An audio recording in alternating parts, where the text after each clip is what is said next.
The topic of money, I thought we'd never get there. Money is one of the most difficult things for couples to talk about, and it all stems from our childhood. If a parent withholds money as punishment, we learn to withhold money as punishment. If a parent is generous, then makes you feel badly about it later on, then that's what we learn as well. And when we're in a relationship, money is vital. How we talk about money is also important. In my experience, I see couples literally divorcing because they cannot talk about money.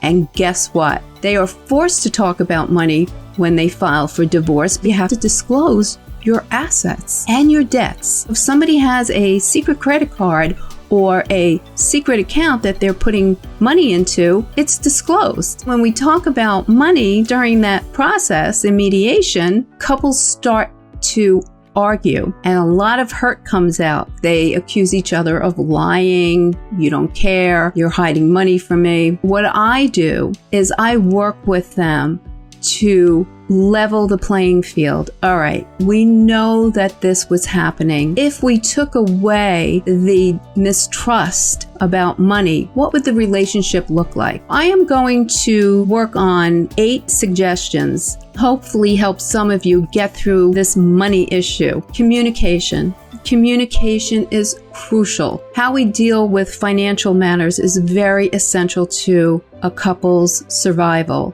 We come in, we're individuals, we have our own accounts, we have our own assets, we have our own debt. If somebody's coming in with a lot of debt, the other person really needs to know that. There has to be full disclosure. If you get married and then the other person finds out that there's a lot of debt that you brought into the relationship, it's going to make them feel hurt, betrayed, and angry. And on the flip side, we want to talk about assets. If 2 people come together, we need to discuss, well, what do we have? What are our finances? How can we work together? We want to save X amount. We want to spend X amount. One person usually decides these things, and it just leaves another person feeling that they're not important enough to understand the financial picture. Next is financial independence. Financial independence is important because people need to have a source of income. It doesn't really matter how much the person makes, but if you feel that you have something to contribute, it may help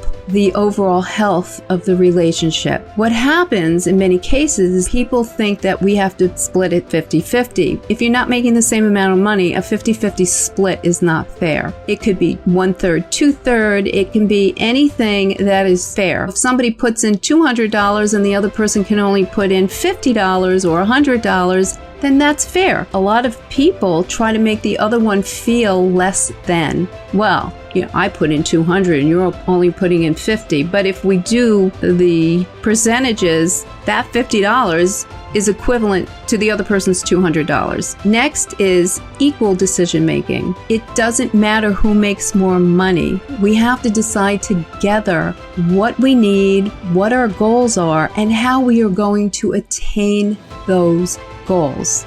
If I want to redecorate and my partner wants to redo the bathroom or the kitchen, one person shouldn't get their way. It has to be a joint decision. We sit down, we say, all right, how much will it cost to redecorate? How much will it cost to remodel a bathroom? Let's sit down together and decide. Maybe we'll wait a year. Maybe we'll wait 6 months. Let's figure out what the financial picture is. When people just ignore the other one's feelings, then the resentment starts to build. Now, we're going to go through more of this in my next podcast. I have other suggestions to offer, so stay tuned.